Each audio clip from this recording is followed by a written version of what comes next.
Hello, you're listening to Count Richard von Coudenhove-Kalergi. Today is Friday the 31st of October, and I just thought I'd take a little trip up here and take a look and listen to all the fireworks. And there's an aircraft coming out of Dublin Airport there. But I suppose the purpose of my video today is a little bit of a reflection on the week in politics between this week and last week, and the election of not my president, and maybe hashtag not my president should be a new mantra for future hashtags.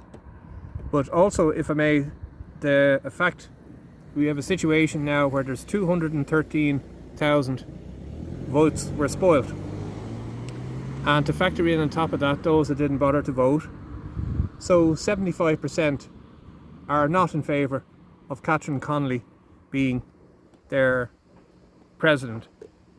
Interesting note, the last time they had a spoiled vote would have been during the 1940s under the De Valera government, when they were still executing IRA prisoners. But also in that week we have a situation now where both the Tánaiste and the Taoiseach are saying there's too much migration into Ireland. Now, we would never have had anything like that ever happen before under the previous administration. So it appears now that the Tánaiste and Taoiseach are making far-right comments. Imagine that now. What a strange state of affairs we find ourselves in. And to me, that goes to show in how much of a panic the present government actually is regarding the spoiled vote. They're in an absolute panic. And if I may, I'm going to put it in here as a clip from a video taken in the accounts committee there about the amount of money that 80% of all those seeking international protection are bogus. Imagine that. The government believes that 80% of them are bogus, and extraordinary, eye-watering sums of money are being paid out to those involved, which also got the attention of this particular TD. And they're going to leave a little clip of a couple of those videos after this, with a couple of photographs of some of the spoilt votes that caught my attention, and some of them are great artistic work went into them. So I'd also end by keeping in mind that we are custodians of what those who have gone before us have made their sacrifices, and at this time of year it's nice to pay respects and remember them. And also tomorrow we have another Mise Éire festival going on in the same place in Castlebar, and I'm sure it'll be an outstanding success like the previous one. And I have to say, I saw a video during the week with Thomas Sheridan and John Waters taken on that night, and what an astounding critique.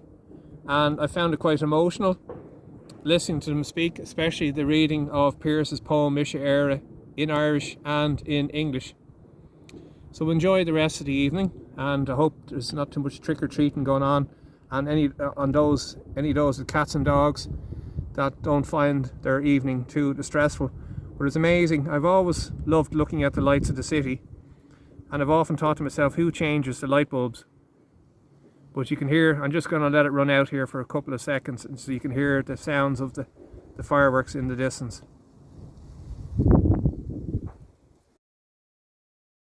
Migration numbers are too high, and the system is not built to deal with such large numbers. Immigration is a good thing in Ireland. We benefit from immigration. Look at our health service, look at so many parts of our economy.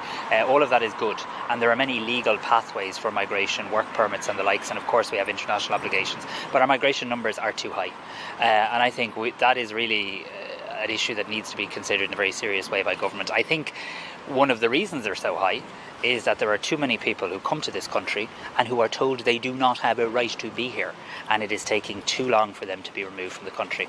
I welcome the work that the Minister for Justice has started around deportation flights, around improving processing times. I do think the Asylum Pact will also help in terms of secondary movements and being able to return people. But I think we have to be honest. I think we have to listen to the people of this country who have said, who I believe are saying to us, look, we used to live in a country where around 3,000 people sought international protection each year. That number has gone to in and around 20,000, sometimes a little above it, sometimes a little below it.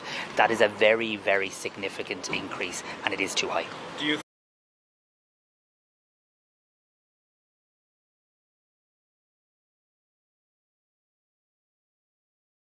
The climate right now is no warmer than it's been many times throughout history. Our baseline is now the lowest that carbon dioxide has been in 600 million years. As far as temperature change, the IPCC's first report of 1992 showed that the medieval warm period was warmer than the present. Well, this didn't fit the narrative, so by the time the 1996 report came out, it was a completely contrived graph called the hockey stick. So what they did was they got rid of the medieval warm period and the Little Ice Age, and so instead of the graph doing this, they flattened it out, and then they added instrumental record on the end that looks like it's going way up. The point is that the people that are calling them out on it are not getting the media coverage.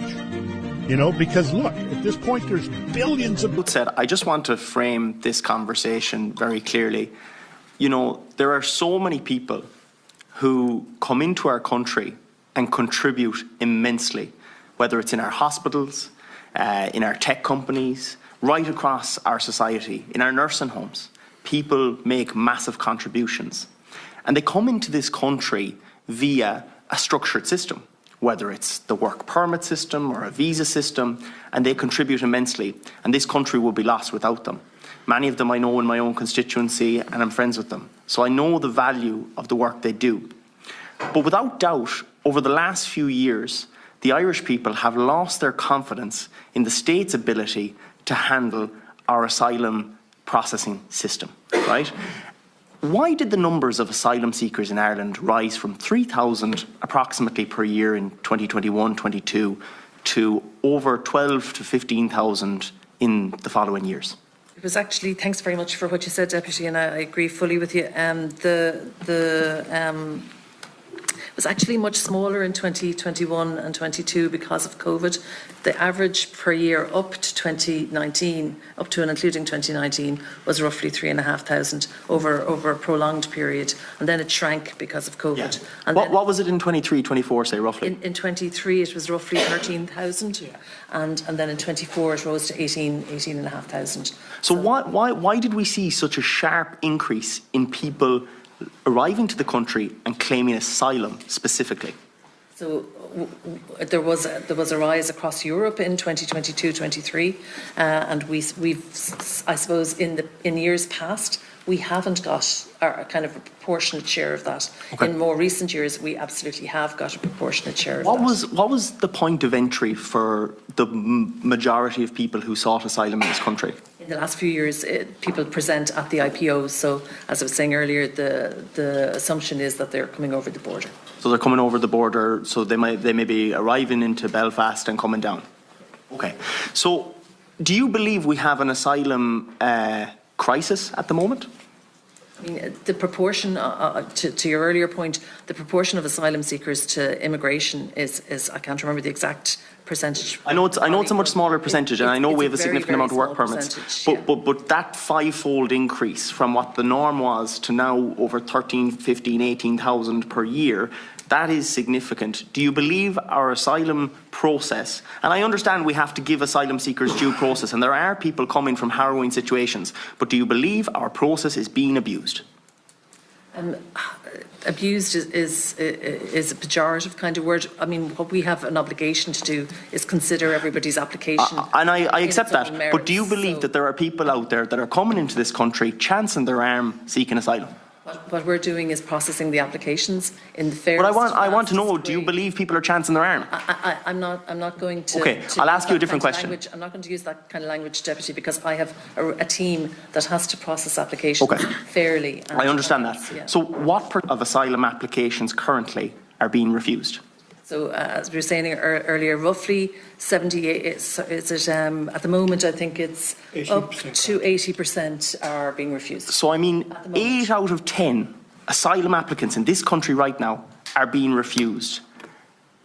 And I understand you can't use the language I've used, but I would call that chancing their arm if 8 out of 10 are not eligible. We do have a legal obligation, both in Irish law and in international law, to consider all those applications. 100%. And I can't take a view that prejudices that. I understand. What we're trying to do, and the processes that we put in place to accelerate some countries, takes account of a high refusal rate from some countries, and we have an accelerated process for countries.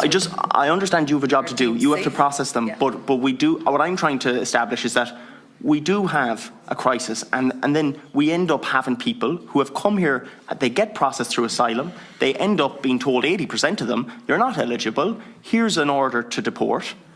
What percentage of people are complying with their deportation orders?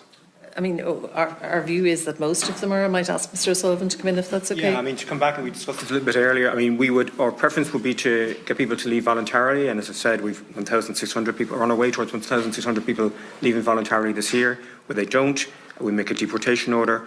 Our assessment is in most cases people move when they get that order, or in many cases they've moved before that because they know that their case is heading in that direction.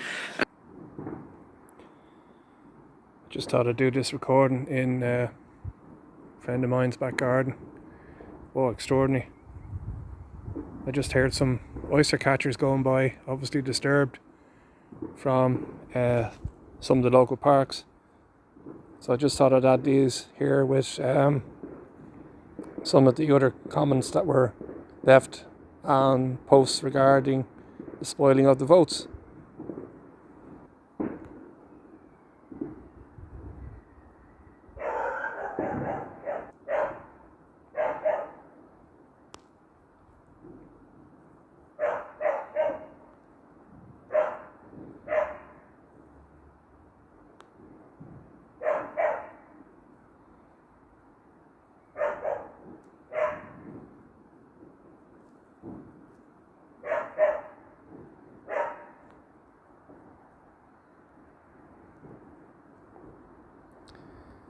And this one was my particular favourite. That gave me a real chuckle.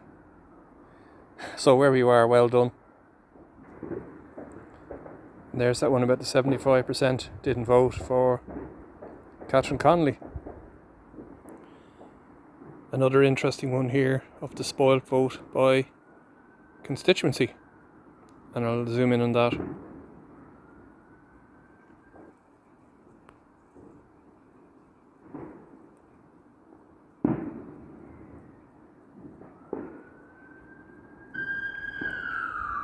Busy night for the emergency services, and John Waters is having a book signing in the Maldron Hotel in Booterstown, so I'm sure those that haven't got a copy of his book will have an opportunity to get a signed copy.